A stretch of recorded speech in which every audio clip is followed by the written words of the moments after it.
Minha gente, boa noite aos amigos presentes e aos nossos companheiros que sempre nos acompanham através do Facebook.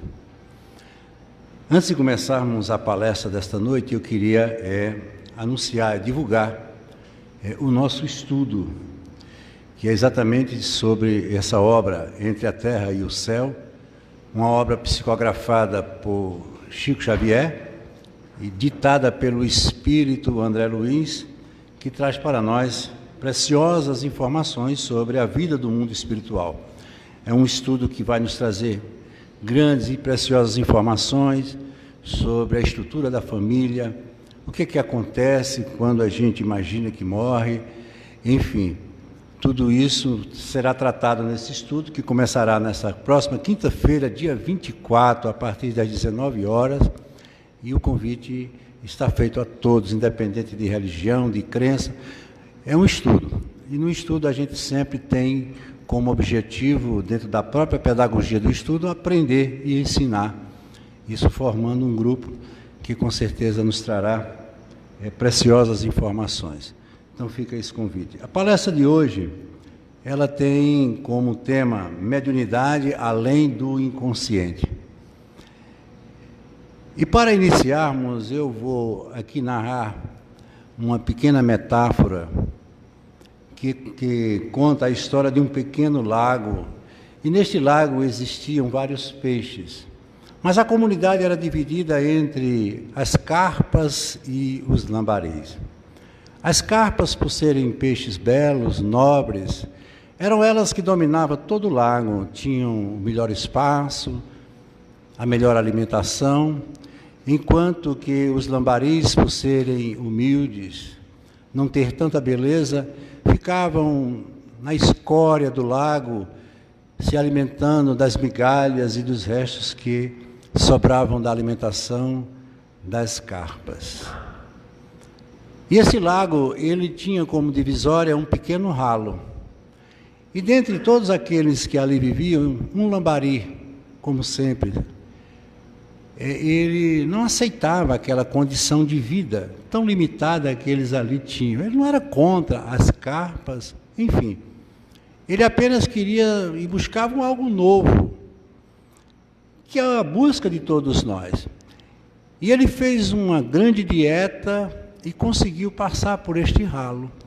E seguiu através do córrego que alimentava aquele lago, e a partir de então ele começa a encontrar os afluentes, outros lagos, rios, e finalmente ele chega no lugar que, para espanto dele, ele nunca imaginou que existisse, que era o mar, o lugar onde se encontram todas as águas. E ali ele encontrou tudo novo, tudo diferente, grandes espaços, novas espécies, uma abundância muito grande de alimentos, as correntes marítimas, a chegada e a saída daqueles grandes volumes de água. E finalmente, deslumbrado por tudo que viu, o lambari volta para o lago, para contar àqueles que ali viviam que existia um outro lugar além daquele pequeno lago. E como sempre, ele foi alvo de zombaria, ele foi tido como fantasioso, enfim, colocaram ele na escória e deram a ele um lugar de total abandono. O chefe das carpas, que era quem comandava tudo, aos poucos foi envelhecendo, e seu filho, a carpa menor, começou a sentir que aos poucos ele estava perdendo aquela companhia que para ela era tão importante, que era a orientação e o amor do pai. E finalmente ele morre, e ela entra num estado de grande desolação, de grande tristeza, e procurou como única alternativa aquele lambari. O que ele queria dizer naquele tempo que foi proibido ele, não só, mas os jovens e os demais peixes, a ouvir dele? E ele diz: eu não posso fazer nada a não ser buscar uma outra orientação. E o Lambari, muito sábio, ao encontrar-se com a carpa, diz: eu não posso fazer nada por você. Afinal de contas, a dor que você sente é sua. Olha a sabedoria dele. Mas o que eu quero é que você me conte o que encontrou neste novo lugar em que você afirma que foi, disse a carpa. A vida unicamente nesse lago é muito vazia e triste.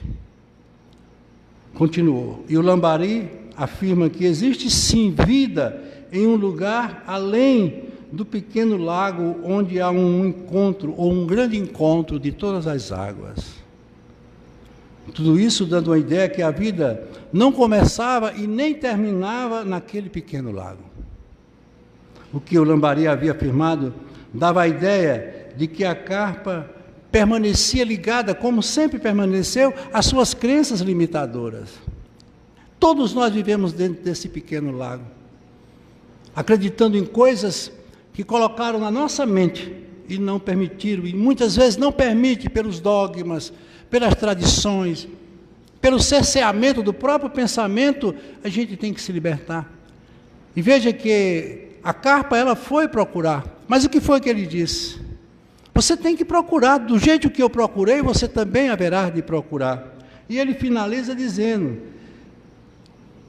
quando a carpa pede que ele leve para esse novo mundo, o Lambari falou: eu não posso, pois só cabe a mim dizer a você que existe esse outro lugar. Isso, para nós, é uma lição, exatamente vai cair sobre o que nós vamos falar hoje, que é exatamente o tema dessa nossa palestra, que é a mediunidade além do inconsciente.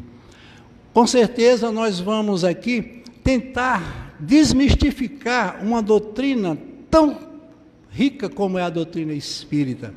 E por ser uma doutrina, ela não pode jamais se limitar a determinados conceitos e normas de pensamento, porque o pensamento é livre, gente. E não vamos avançar em nenhum caminho, ou por nenhum caminho, se não buscarmos o entendimento através do estudo e da observação. Precisamos estudar. A pedagogia da obra de Deus cobra de todos nós, sem sombra de dúvidas, a capacidade de aprender para poder viver. Esse é o grande projeto. Quando nós falamos como tema da mediunidade além do inconsciente, nós vamos falar de uma residência, de uma morada, que é a nossa própria consciência.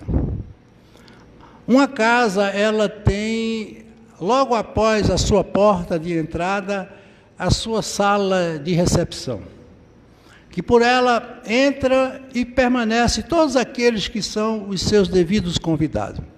Se associarmos essa casa à ideia da mente, diríamos que ela seria a nossa área do consciente. É a área que capta todas as informações do cotidiano do nosso dia a dia. E ela se dá pelos 5 sentidos naturais que nós possuímos, que são os sentidos do corpo físico. A visão, a audição, o tato, o paladar e o olfato. Nesse exato momento, nós estamos acessando todos esses dispositivos através do córtex frontal, que é a área que nós associamos à nossa sala de visita. Por ela, nós captamos aquilo que é do nosso interesse. Você, chegando num shopping, você vai se deparar com 100 números de avisos, de informação, de propaganda, de sons, de odores.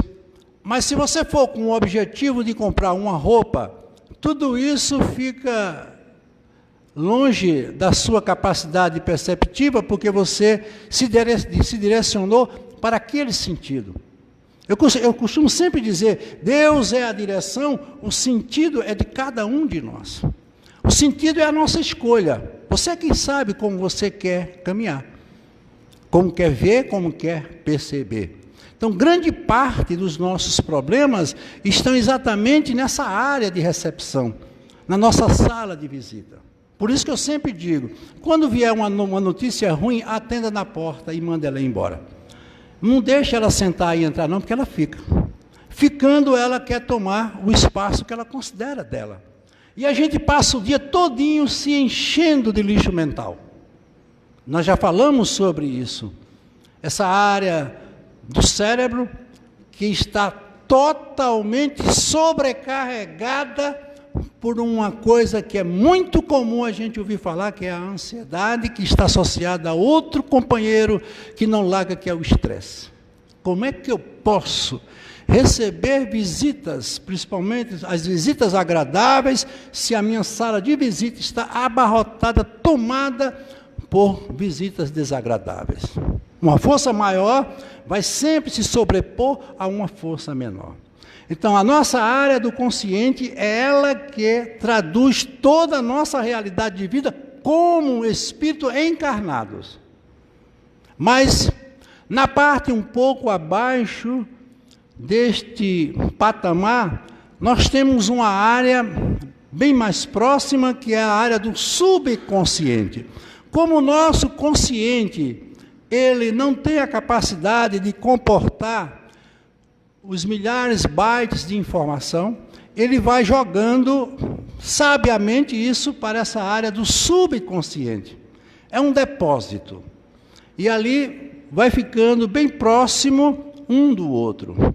Quando o subconsciente ele está sobrecarregado, ele joga para a área mais profunda, que é o porão da casa, eu diria o porão da mente, que é a nossa área do inconsciente. Tudo isso está interligado. Agora, o que nós vamos hoje tentar mostrar aqui a vocês é essa área mais difícil de ser entendida, que é exatamente ligada à metáfora do Lambari, que é a área do superconsciente. É uma área que está totalmente fora desta realidade, que está ligada unicamente ao cérebro. Porque ainda hoje existe uma forte corrente da medicina que ainda considera que cérebro e mente é a mesma coisa. Isso não é verdade. O cérebro é de natureza material, é um órgão fisiológico que tem a capacidade de assessorar e receber, conectar todas as informações que são dadas pela área mais nobre da existência humana, que é a mente. E a mente é ela que mantém e estrutura toda a nossa realidade de vida. Então, tudo que nós somos hoje está dentro deste perfil de apresentação, que é essa residência que é a nossa casa mental. E eu costumo sempre dizer, nós somos aquilo que pensamos que somos, e não mais do que isso. Se você pensar que você é feliz, você é feliz. Ninguém pode destituir você daquilo que é eminentemente seu e tem, sobretudo, o seu poder. Eu costumo sempre dizer que um homem leva um cavalo para beber água, a humanidade toda não obriga se ele não quiser. Imagine isso se tratando de um ser humano. Então, cada um de nós tem que ter esse cuidado em saber lidar com a casa mental. Uma coisa muito importante, que está, lógico, ligado a esse nosso tema, é que nós pouco sabemos da nossa realidade. Apesar de termos esses sentidos, temos essa capacidade de acuidade mental, visual, sensitiva, perceptiva, não podemos esquecer que 70% de todo o universo ele é composto de uma matéria chamada de energia, aliás, matéria, 74% é formado por uma energia chamada energia escura. Uma energia que não se tem a menor ideia do que ela seja. Porque, como diz a física, a energia não pode ser criada, nem pode ser destruída. Ela só pode ser transformada. Essa energia, se associarmos ela ao pensamento bíblico lá na Gênese, poderemos chamá-la de um sopro de Deus, ou sopro divino, ou sopro do Criador. É tudo que Deus utiliza para a construção da sua realidade, formando um todo, e desse todo apenas 4% ela pode ser sentida, percebida ou utilizada por nós. E, consequentemente, a matéria também sofre esse mesmo processo. 22% da matéria também é considerada matéria escura. O que a gente pode entender? Que nós vivemos num mundo surreal. Um mundo onde tudo é possibilidade e muito pouco é realidade. Porque se apenas 4% da estrutura de tudo que nós sabemos, vemos e sentimos é formado pelos átomos, que são aproximadamente 115 átomos encontrados na natureza em todo o universo, e esses átomos são vazios, então tudo está dentro de um grande vazio. Aí a gente agora começa a entender o porquê da complexidade que é a vida. E as pessoas estão transformando ela em algo mais complexo ainda. Porque, como nós falamos, a mente ela é implacável. O que você pensa, você cria. O que você sente, você atrai. E o que você acredita torna-se realidade. E a gente vive enclausurado dentro desses 3 princípios: pensar, sentir e acreditar. Consequentemente, isso mapeia toda a nossa realidade e o nosso cotidiano. As informações objetivas, captadas, como eu disse, pelos sentidos, se processam no cérebro através de impulsos elétricos. Já as emoções e os sentimentos são de natureza química. Vamos traduzir isso. Voltando àquela casa mental, nós podemos entender o seguinte: que tudo que nós vivemos, todos esses momentos, essas experiências, elas vão se formando em termos de sentimento. São os nossos sentimentos, é o que a gente sente. O sentimento é da essência da natureza. Muitas vezes são sentimentos intuitivos, são condições que a gente possui, forças, prerrogativas, tendências, tudo isso está dentro do nosso sentimento. E aquilo que nós processamos no nosso dia a dia são as nossas emoções. Mas as emoções, elas estão ligadas aos sentimentos e os sentimentos estão ligados às emoções. Ou seja, pessoas de sentimentos nobres, elas captam sempre emoções nobres, porque uma arrasta a outra pela sua similitude. Então, nós estamos sempre fazendo esse jogo dentro da gente. Eu costumo sempre dizer, se uma pessoa pisa no seu pé, de imediato um dispositivo lá no cérebro, ele vai acionar uma sensação de dor. E você sente a dor porque dói alguém, quando alguém pisa no nosso pé. E a partir dessa dor você vai gerar o quê? Um sentimento, através dessa emoção. Se você é uma pessoa de natureza rude, uma pessoa grosseira, uma pessoa desequilibrada, você vai expressar uma reação que vai se contrapor àquilo que você sentiu, vai agredir a pessoa ou fisicamente ou moralmente. Isso é uma reação produto de um sentimento que se manifesta por uma emoção. Mas se você é uma pessoa de sentimento nobre, de imediato, sentindo a mesma dor, mas você vai gerar uma reação bem diferente. Você vai dizer a você mesma, ela pisou no meu pé, mas ela não fez isso de propósito, isso é uma coisa fútil, de menor importância, e deixa para lá. E vejam que é a mesma dor, e ela é simplesmente interpretada de forma diferente, em decorrência de quê? Dos meus sentimentos. Isso tudo está na área do inconsciente, que arrastamos para o consciente para modificar ou não a nossa forma de se comportar diante do que nós estamos vivendo. E como nós estamos, e vamos falar da mediunidade, que é um tema muito complexo e muito mal visto, estudado e analisado, principalmente nas casas espíritas, por falta de estudo, e nós vamos falar sobre isso, e consequentemente estão levando tudo para o misticismo, para o fantasmático e outras coisas mais. E o que é pior, estão pegando a física quântica e estão querendo colocar nesse imbróglio para piorar mais ainda uma coisa que já não está tão boa. Então, de acordo com esses nossos sentidos, nós percebemos três tipos de fenômenos. Primeiro, o que é um fenômeno? Fenômeno é tudo aquilo que ocorre na natureza. A chuva que cai, a água que corre, o sol que nasce, um objeto que cai, tudo isso é caracterizado como um fenômeno. Como a própria estrutura da vida, ela não é um fator, ela não é de uma natureza inerte, como tudo está em movimento, tudo produz energia, tudo produz trabalho e tudo redunda em fenômeno. Nós temos o fenômeno natural. O fenômeno natural é todo aquele que respeita a lei natural. Ele, considerado um fenômeno normal, ele jamais poderá alterar qualquer princípio da lei. Porque, como nós sabemos, segundo está lá no próprio livro dos Espíritos, existem duas leis fundamentais, das quais a gente jamais poderá se ausentar, que é a lei moral e a lei natural. Essas leis são as leis inderrogáveis, que são as leis de Deus. Ninguém pode, por isso, já posso afirmar a vocês, com toda certeza, não existe sobrenatural. Se existisse qualquer coisa sobrenatural, nós destituiríamos o poder de Deus, que é inderrogável.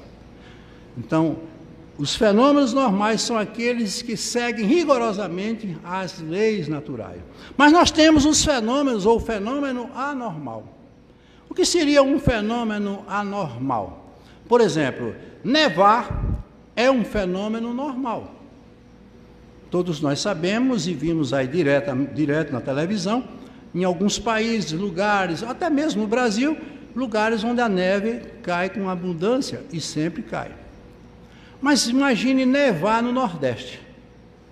Seria totalmente fora de propósito, ou seja, poderíamos considerar como um fenômeno anormal. Algo que não está dentro daquilo que foi prescrito, não é?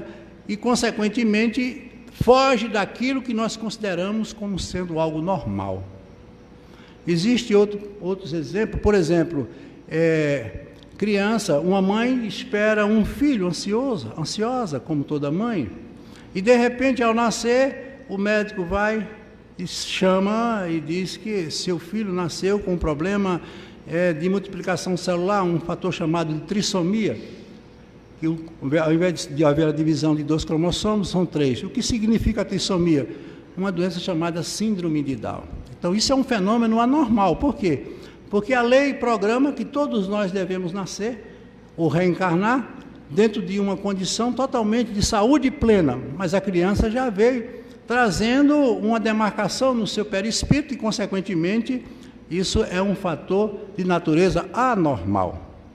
Não é um castigo, não é uma penalidade, enfim, é normal. Por quê? Porque está dentro da lei natural. E, finalmente, o que mais nos interessa nessa noite é o fenômeno paranormal. O que é uma coisa paranormal? Eu costumo sempre dizer, é paralelo, além do normal. É aquilo que a natureza fez e não soube ainda nos explicar. Isso é um fenômeno paranormal. E hoje é motivo de estudo em grandes universidades, grandes comunidades científicas têm estudado de maneira insistente esse fenômeno ou esses fenômenos paranormais. Por exemplo, vamos citar aqui um fenômeno paranormal, aquela pescaria de Jesus. Jesus chegou a determinado momento no lago, ali estava Pedro e os demais pescadores. Eles estavam muito tristes, porque já tinham colocado o barco várias vezes no mar, ou no lago, e não haviam pescado nada. Ou seja, não havia peixe, e eles precisavam daqueles peixes, porque era a principal e única fonte de alimentos que ele tinha. O que foi que Jesus pediu? Coloque o barco no mar. Mas, mestre, o mar não tem peixe, hoje realmente não está dando, eles colocam. E Jesus pediu que ele seguisse em uma determinada direção. E em determinado local ele pediu, jogue aqui a rede. E eles jogaram a rede e pegaram uma quantidade de peixe tão grande que não coube dentro do barco. E isso para muitos é considerado um milagre. E não é um milagre, porque milagres não existem. A vida já é um milagre. Isso é um fenômeno chamado de dupla vista. O que significa isso? Hoje, os japoneses fazem com maior eficiência esse tipo de trabalho. Eles têm um sonar conectado ao barco de pesca, que não só localiza o cardume, como diz a quantidade média de peixe que aquele cardume tinha. Jesus usou de uma faculdade que só ele tinha e tem, e conseguiu ver através dessa outra visão, que é, dentro da nossa capacidade, um fator de paranormalidade. Jesus era um espírito, como ele é, que está muito além do que nós somos, porque ainda vivemos presos a uma condição de um corpo físico que nos limita apenas esse sentido. O corpo físico para Jesus era de menor ou de quase nenhuma importância, por ser um espírito da envergadura que ele era. Quando o espírito ele é puro, o corpo físico para ele não tem importância nenhuma, porque ele pode adotar o corpo que quiser. Ele tem o comando de tudo. E Jesus era o governador do planeta Terra, e ele sabia e sabe de tudo o que acontece aqui. Então era o poder dele que fazia dele um ser ou um espírito da envergadura que ele era e que ele é para todos nós. E outro exemplo, todo mundo conhece a história do bandeirante Bartolomeu Bueno da Silva, o famoso Anhanguera. Ele vivia nos sertões, trocando espelho por ouro com os índios. E um dia os índios descobriram que aquilo não estava tão bom para ele. Estavam dando o seu ouro e recebendo apenas iguarias ou qualquer coisa que não tivesse tanta importância. E o que foi que Bartolomeu Bueno fez? Para intimidar os índios, ele conseguiu uma grande quantidade de álcool, jogou álcool no rio e tocou fogo, e disse a eles que se eles não fizessem a troca, ele tocava fogo no rio. E eles entenderam aquilo como um milagre, como uma coisa, por isso que ele foi chamado de Anhanguera, que é o Deus do fogo. Vejam que hoje um índio já não passa por uma situação como essa. Isso é um fenômeno, para ele seria um fenômeno paranormal, uma coisa que ele jamais poderia entender. O tempo vai se encarregar de mostrar coisas que a gente não tem condições ainda de ver. Por isso que Jesus disse, quem tem olhos para ver, verá. Quem tem ouvidos para ouvir, ouvirá. Isso aí vai depender de cada um. Antes de falarmos propriamente sobre a mediunidade, vocês estão vendo que eu estou formando alguns conteúdos, trazendo alguns conteúdos, formando algumas ideias, para que a gente possa ter uma menor visão do que seja a mediunidade. Existe uma substância chamada de ectoplasma. O ectoplasma tem sido motivo de grande estudo, ainda hoje, pela comunidade científica médica. Então, o que é o ectoplasma? Ele é uma substância intermediária entre o espírito e a matéria. Porque nós temos 4 corpos contíguos. Nós temos o corpo mental, nós temos o corpo espiritual, nós temos o corpo perispiritual e o corpo físico. Um está conectado ao outro. Só que o corpo mental é causa, o corpo físico é efeito. Por isso que não existe diagnóstico verdadeiro para nenhuma doença. O médico, ele diz fisiologicamente a causa da doença. Por exemplo, se você tem uma cardiopatia, ele vai lá e identifica a cardiopatia, e diz que você é um cardiopata, assim, assim, assim. Mas por que eu sou cardiopata? Ah, porque você tem uma herança genética. E por que eu tenho essa herança genética? O que me obriga a ser herdeiro de uma coisa que eu não escolhi? E, consequentemente, isso tudo recai nessa ideia do corpo mental. O que é esse corpo mental? É aquilo que eu disse no início. É o corpo onde se estrutura todos os nossos pensamentos, consciente, subconsciente, inconsciente e até mesmo os superconscientes. Esse corpo mental, ele é responsável por toda a nossa realidade de vida. Mas para que ele possa se desenvolver, é preciso que ele assuma um corpo que dê a ele uma condição de individualidade. É como se fosse uma gota dentro do oceano, que precisa da sua natureza própria. E ao individualizar-se, ele procura formar um outro corpo, que é o corpo da intercomunicação, com outros espíritos, com outras mentes, que é o corpo perispiritual ou o corpo espiritual.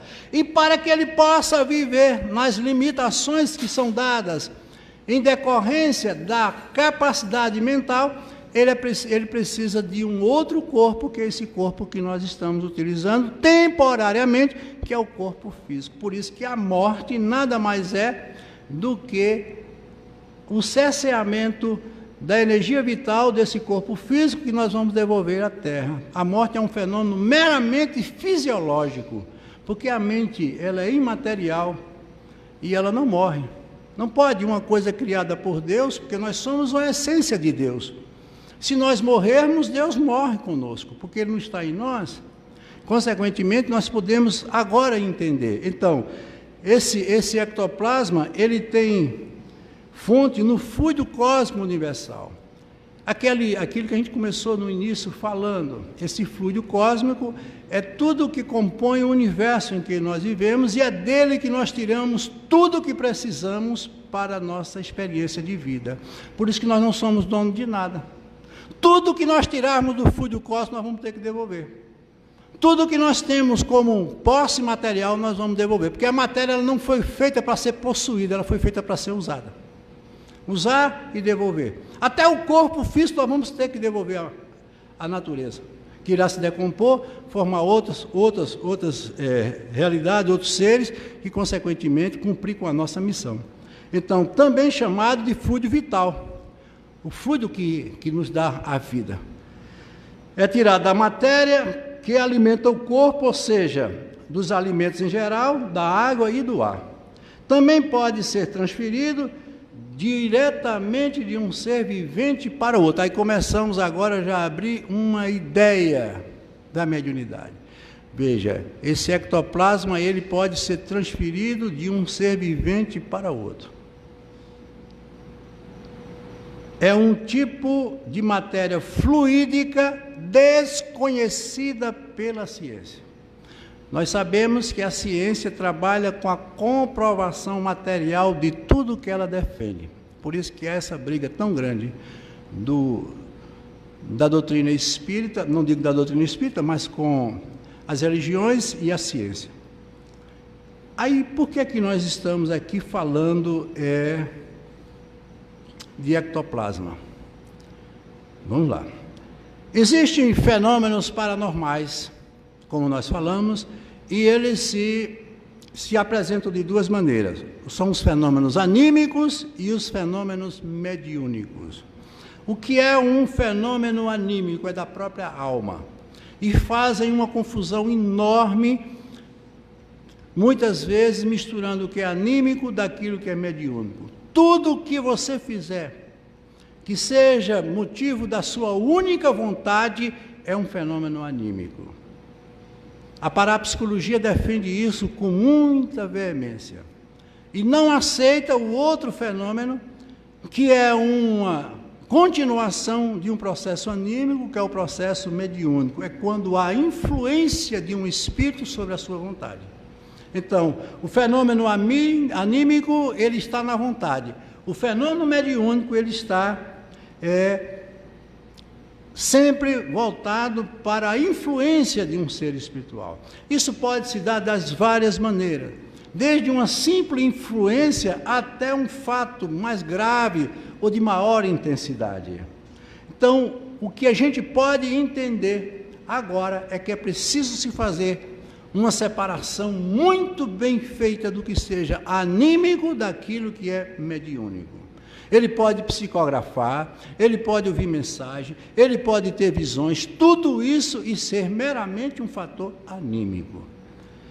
Então, o que é médio? Veja o que é que está lá no livro do Espírito. O médio é aquele que sente, num grau qualquer, a influência dos espíritos. Veja que ele usa aí a palavra sente. Se você, muitas vezes, se envolve ou participa de um momento mediúnico, e se você não sentiu, você não tem nada a ver com o que seja médio. Eu sempre digo que as pessoas precisam entender que não só é ver um espírito, sentir uma presença, sentir um arrepio, que isso dê a você a condição de ser um médium. Para que ele seja um médium é preciso que ele sinta. E para que ele sinta é preciso que ele use uma faculdade que nós vamos falar, e muito bem dela, que é o transe. Que é um momento em que a mediunidade precisa para se manifestar. Então, o que nós podemos jamais, o que não podemos jamais é confundir essas realidades.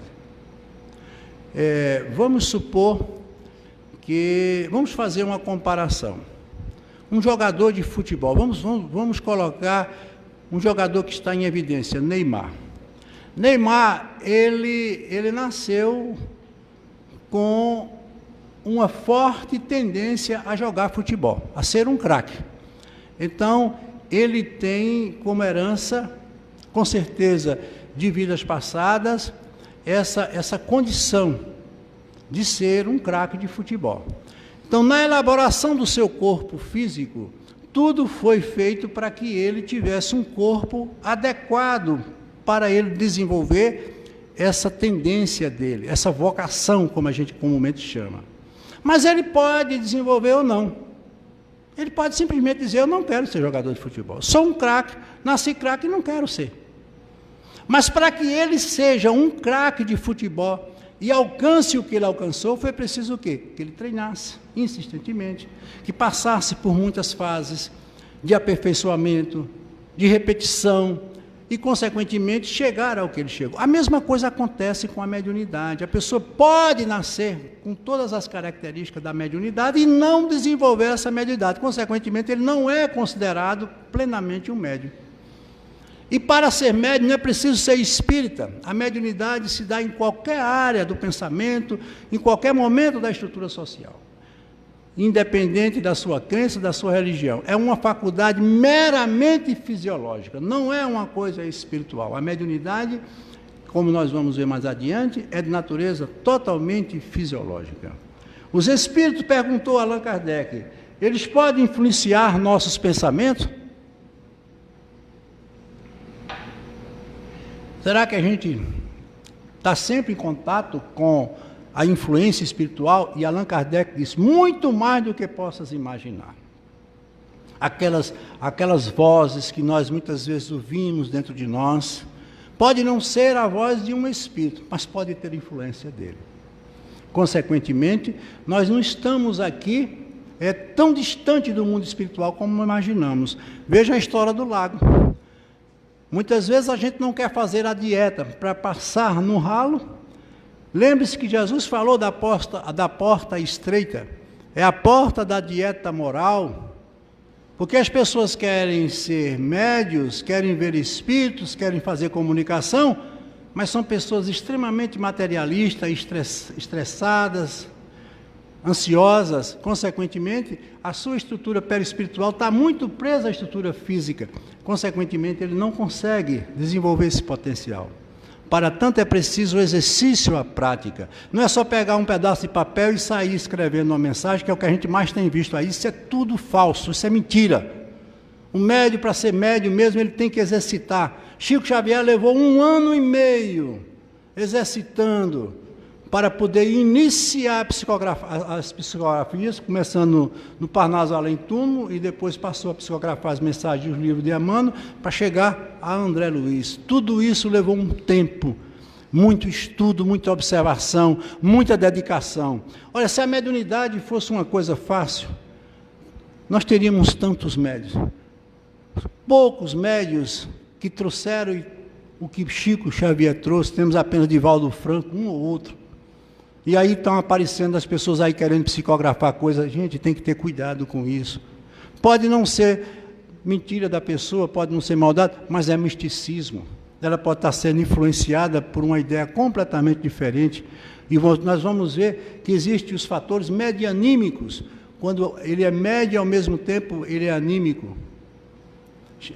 O próprio Allan Kardec pesquisou uma jovem que tinha o poder da vidência, como nós falamos anteriormente, e ela atendia os seus pacientes, e tinha o poder de ver a doença intracorpórea.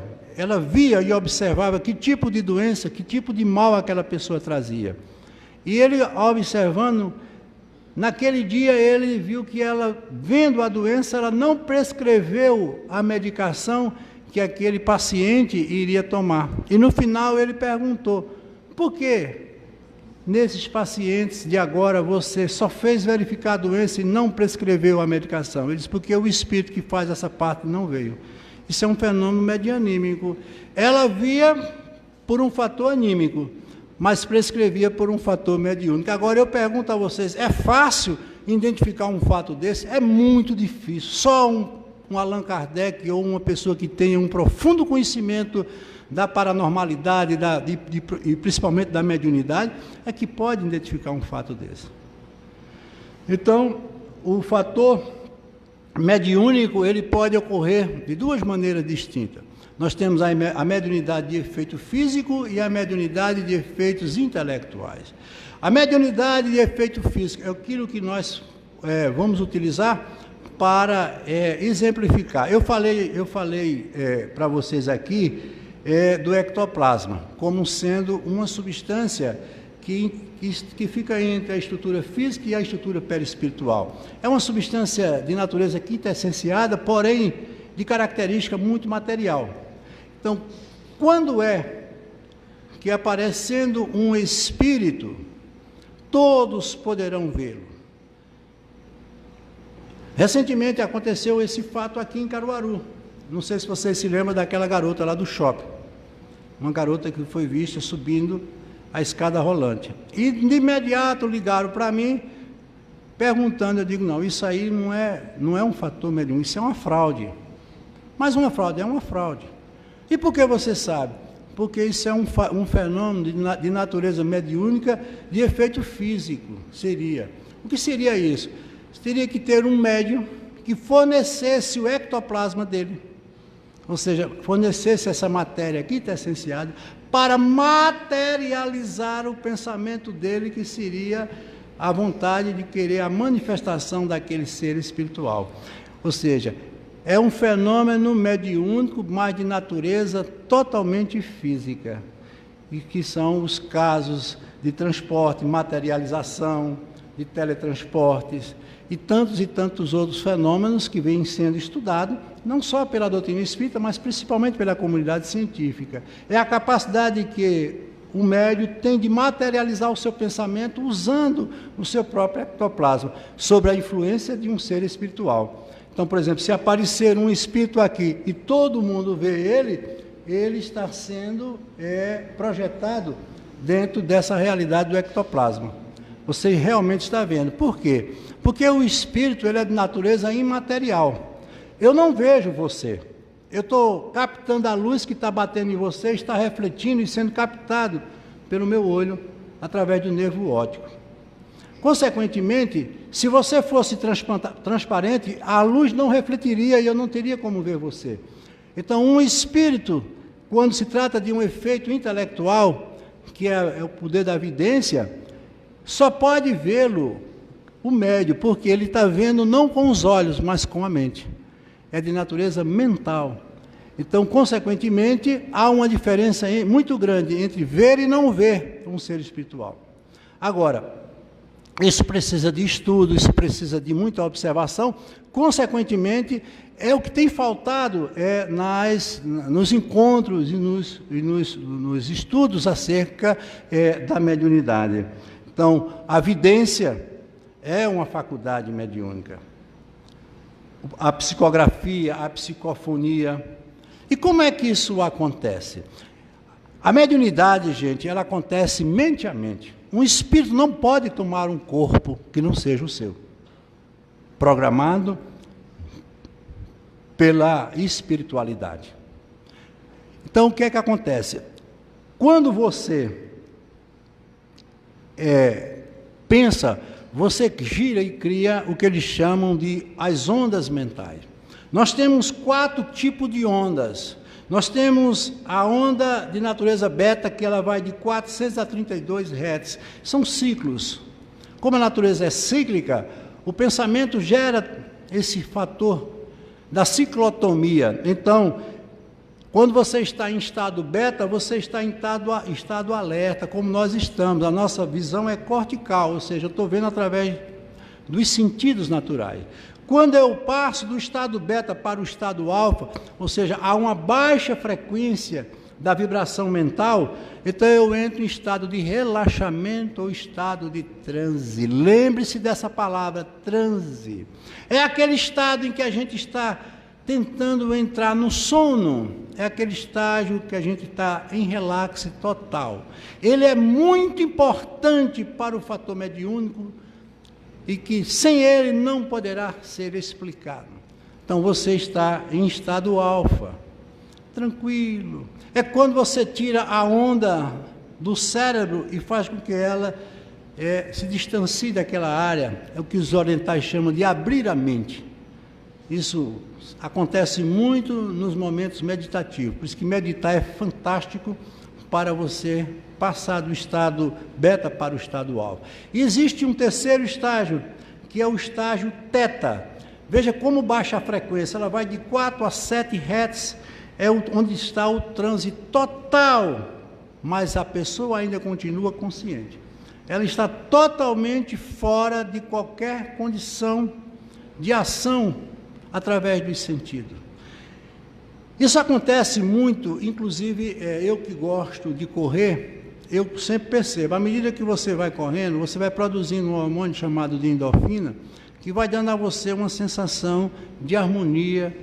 E não sei se vocês se lembram de um maratonista que foi agarrado por um dos que assistiam, e vejam que ele não expressou nenhuma reação. Ele já tinha corrido quase 40 quilômetros, ou seja, ele estava num um estado totalmente de transe em função da grande quantidade de endorfina que ele havia produzido. Vocês lembram-se do acidente que houve com os jogadores do Flamengo, que morreram dentro daqueles vagões, que eram dormitórios adaptados. E por que foi que eles morreram se a fumaça veio primeiro do que o fogo? Porque eles estavam em um momento de transe total. Vejam que a hora que aconteceu já era depois de 3 horas da manhã, é quando você começa a entrar no estado REM. É o estado de um sono muito mais profundo, você está no transe quase total. Ele está praticamente desligado do corpo. Então, quando ele despertou, já era tarde, porque ele já tinha inalado uma certa quantidade de gás carbônico, além do limite permitido. Isso tudo, gente, está dentro do que nós estamos aqui vendo. E exatamente foi o que aconteceu com ele. Eles estavam no estágio delta, 0,5 a 0,3 Hz. Veja como eles estavam numa frequência baixa. Estavam praticamente fora de si. E tudo isso é preciso ser estudado para que a gente possa entender verdadeiramente a mediunidade. Quando uma pessoa está dormindo, ela fica em estado sonambúlico, e fica em estado sonambúlico significa que a mesma saiu do estado de sono. As pessoas confundem sono com sonambulismo. A pessoa sonambúlica, ela está consciente, só que ela está dentro da área do inconsciente, ela está dentro de uma área onde ela não está usando os sentidos naturais. Mas tudo isso, gente, tem muito a ver com a mediunidade, com o animismo, e é preciso a gente estudar. Mas para que a gente possa ter uma compreensão perfeita sobre isso,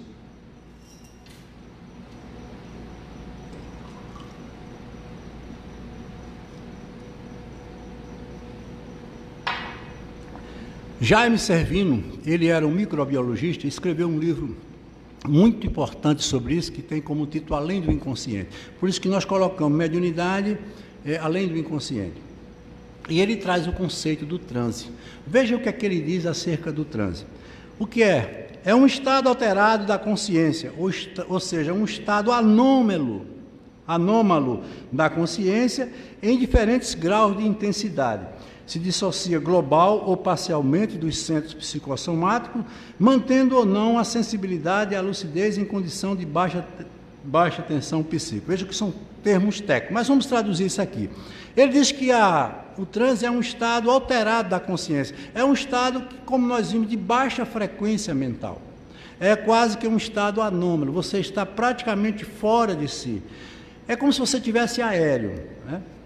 E pode ser em vários graus de intensidade, porque muitas vezes as pessoas acham que para estar em transe tem que estar em total estado. Não, você pode estar conversando com uma pessoa em um determinado lugar e você está em estado de transe. É muito comum, mas para isso é preciso que você tenha um domínio muito bom da sua mente.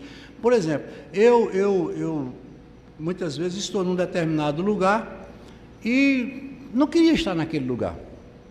E o que é que eu faço? Eu procuro trabalhar a minha mente, levando ela para um estado de uma frequência menor e me teletransportar daquele lugar mentalmente. Então eu começo a criar uma outra realidade, um pensamento, uma coisa, e quando eu percebo, o tempo passou. Porque muitas vezes a gente se deixa consumir por coisas, como eu falei, que são provocadas pelos sentidos naturais. É aquilo que a gente fala, da emoção e do sentimento. Então, ele diz que há uma dissociação global ou parcial dos centros psicossomáticos. É quando a mente ela se afasta temporariamente do cérebro e, consequentemente, se afasta das funções orgânicas, que são aquelas que nós exercitamos através da força mental. E aí, ele chama isso de transe, que pode ser em condição de alta ou de baixa frequência. No Código Internacional de Doença, o F44.3, a própria medicina, a própria psiquiatria fala sobre o estado de transe e de possessão. Veja o que é que eles dizem aqui. Transtornos caracterizados por uma perda transitória da consciência. Veja que tem muito a ver com o que Jaime Servino nos disse. De sua própria identidade, associada a uma conservação perfeita do meio ambiente. Ou seja, a pessoa está em estado de transe, ela pode estar em determinado lugar, ela não perde o sentido ou o contato com o lugar em que ela se encontra. Ela não fica alheia àquilo, mas ela está no estado de transe. Ela tem noção de onde está, como ela está. Consequentemente, ela não perde seu sentido. E deve aqui ser incluído somente estado de transe voluntário e não desejado. Olha que isso é muito importante. As pessoas muitas vezes elas forçam uma situação, uma condição. Aí é onde entra o misticismo e tantas outras coisas que se agregam a esse tipo de comportamento. Devem ser aqui incluídos somente os estados de transe voluntário e não desejado, excluindo aquelas situações advindas de convívio cultural ou religioso do sujeito. Então, que não seja no lugar aonde se manifestem determinadas práticas religiosas, quando há esse tipo de transe. E a própria medicina já abre um espaço muito grande para o entendimento disso aqui. Até então, isso não era nem sequer visto. Então, vejamos o que Lamartine Pagliano nos diz sobre transe e mediunidade. Ele diz assim, o transe, olha a advertência que ele faz. O transe deve ser bem delineado pelo espírita, deve ser bem estudado.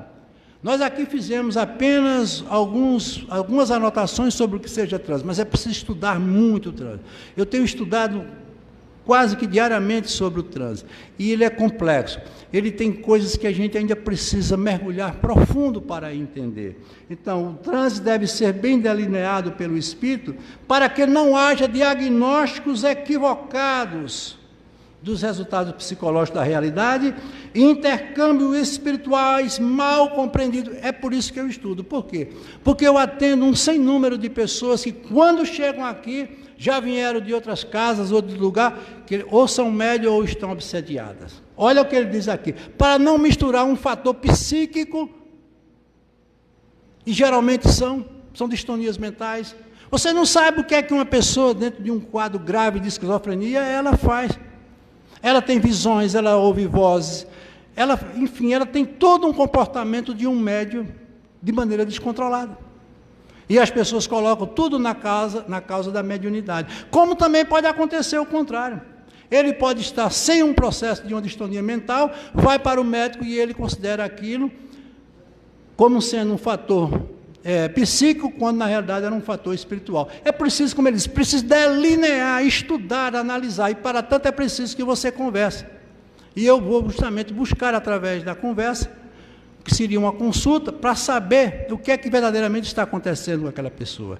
Qualquer pessoa que esteja passando por qualquer dificuldade de natureza pessoal, uma tristeza, uma perda, um processo de natureza depressiva, uma bipolaridade, uma síndrome do pânico, enfim, qualquer distonia dessa, ela não pode ser de imediato analisada dentro do aspecto meramente espiritual. Por isso que eu digo, quando uma pessoa está passando por qualquer processo desarmônico, na casa espírita, se for uma casa séria, a primeira coisa que ela faz é mandar procurar um médico. A medicina existe porque ela tem o poder de fazer isso. Agora, é como eu disse, para o caso, por exemplo, de uma depressão, são necessários 3 fatores que, atuando, pode ajudar muito o paciente. Um é a intervenção medicamentosa através de um profissional que tenha qualificação para não dopar o paciente, passar uma medicação que seja realmente favorável àquele momento que ele está vivendo. É preciso procurar um terapeuta, no caso uma psicóloga ou um psicólogo, e fazer o tratamento espiritual. Aí eu concordo. Por quê? Porque todos os outros 2 são alternativos. Aliás, são complementares, não são tratamento alternativo. Então é muito importante a gente pensar nisso. Então veja o que Jaime, aliás, o que aqui Palhano diz, que devemos ter cuidado para não misturarmos uma coisa com a outra. E principalmente os quadros obsessivos. Todas as vezes que alguém disser a você que você está obsediado por um espírito, peça o nome dele, a identificação dele, porque se ele é um inimigo, eu tenho que conhecer meu inimigo. Porque tem pessoas que têm o poder de ver sua vida em outras vidas. E por que não ver a minha infância? Na outra vida você era isso. E como eu era na infância? Vocês imaginem um pai dizer a um filho, você não presta porque desde menino você não prestava. Isso não é justo, gente. O que é que, quem viu lá no nosso lar, quando André Luiz começa a discorrer sobre os seus problemas do passado, o que foi que Clarencio disse? Deseja você a cura espiritual? Esqueça o passado. Vamos trabalhar a partir do agora. E, consequentemente, esse é que é o grande propósito desse nosso estudo. É trabalhar o processo da transformação, mas sem misticismo. Aqui no nosso centro, eu não aceito esse tipo de pensamento nem de comportamento. Quem trabalha comigo sabe. Nós temos as reuniões mediúnicas, são reuniões exclusivas para aqueles que trabalham, tudo bem. Mas está aqui fazendo coisas que eu não concordo, eu não aceito. Me perdoe quem pensa de outro jeito, mas eu não penso. Nós estamos encarnados, somos espíritos encarnados, temos que cuidar da matéria, como também do espírito, mas estamos num mundo onde há uma predominância muito maior da matéria do que do espírito. E muita gente está querendo ser espírito mais do que matéria. Eu concordo, tudo bem. Mas é preciso que ele disse, tenha cuidado para não ficar uma coisa mística e mal compreendida. O espírita que não tem sabido conceituar e nem identificar o transe, também não tem como entender o que seja animismo ou mediunismo. Veja o que ele diz aí. Não há mediunidade sem o transe. O transe é um estado de inibição cortical, o que nós vimos no início. É quando você anula os sentidos e passa a perceber por um outro canal, que é o canal sensitivo. É a glândula pineal que vai captar essas informações, que com certeza elas estão fora do sentido natural. Dos sentidos que são audição, como eu falei, audição, visão, olfato, tato e paladar. Então, se você sente um cheiro, de repente, sem que haja nada que possa exalar aquele cheiro, isso pode ser um fator anímico, pode ser um fator médico, pode também. Mas é preciso que tenha muito cuidado para não misturar uma coisa com a outra e não cair no misticismo. Então, o transe é um estado de inibição cortical. Eu vou perdendo o meu sentido natural e vai se desenvolvendo o sentido mais perceptivo. É quando, por exemplo, num caso mediúnico, quando o médium ele quer passar uma informação através de uma mediunidade que seja de uma vidência, o que é que ele faz? Ele vai anulando a faculdade de ver, organicamente falando, e a entidade espiritual passa a dominar aquela área que é responsável pela visão, que é ela quem vai formar a imagem mental daquilo que você precisa ver. Porque se você fechar os olhos, você continua vendo aquilo que você estava vendo com os olhos abertos. Por quê? Porque a mente é ela quem faz, é ela quem formula a imagem daquilo que a gente vê. Consequentemente, isso tem tudo a ver com o transe. Para que esse fato aconteça, ou seja, para que eu possa mergulhar nesse campo da sensibilidade através do transe, é preciso que eu baixe a frequência. Vocês acham que uma pessoa estressada, ansiosa, pode desenvolver isso? Não pode. Hoje, quase todo mundo está vivendo esse clima de grande velocidade do pensamento, né, que é aquilo que tem sido motivo de todas essas doenças e essas distonias, que são coisas totalmente comum, é praticamente uma pandemia. Hoje só se fala em depressão. E o que é que a depressão quer dizer? Depressação. Qual seria a ação? Diminui essa frequência mental.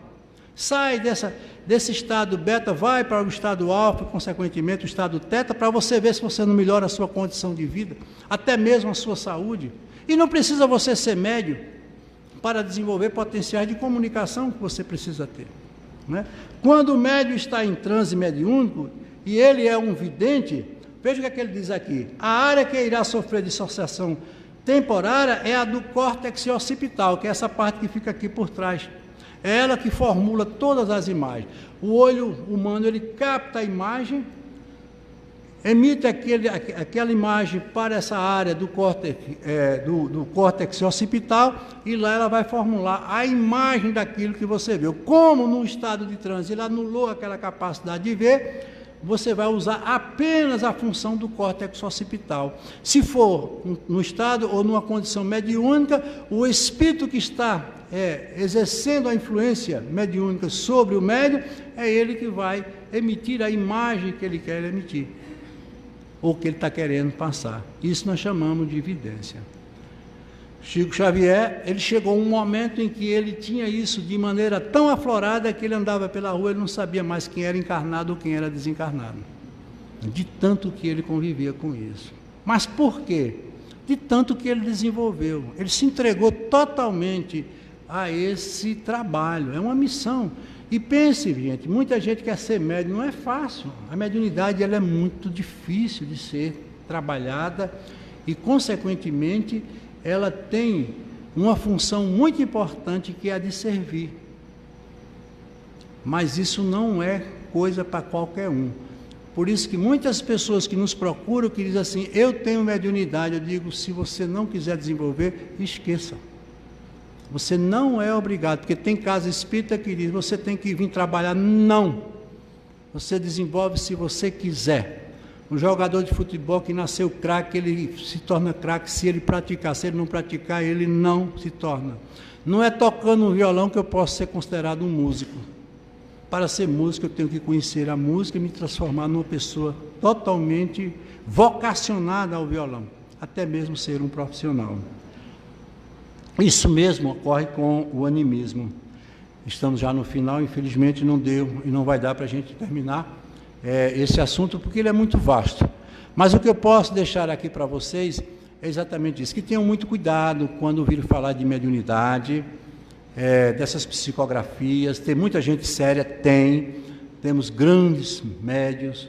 Nós hoje temos a felicidade de termos um médium como Divaldo Pereira Franco, dono de uma obra imensurável através da psicografia, os livros de Joana de Ângela, nessa psicografia feita por ela, e tanto Manuel Filomeno de Miranda.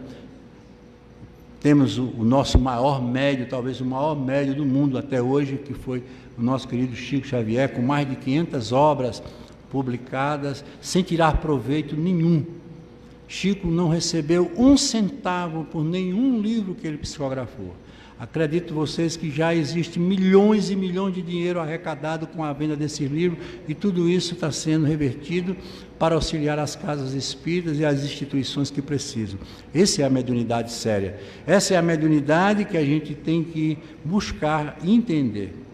Portanto, fica aqui o nosso aviso, o nosso recado, e quem sabe numa próxima semana, no próximo sábado, a gente pode continuar com esse tema e falar um pouco mais sobre a mediunidade dentro de uma maneira mais prática. Boa noite a todos, muito obrigado.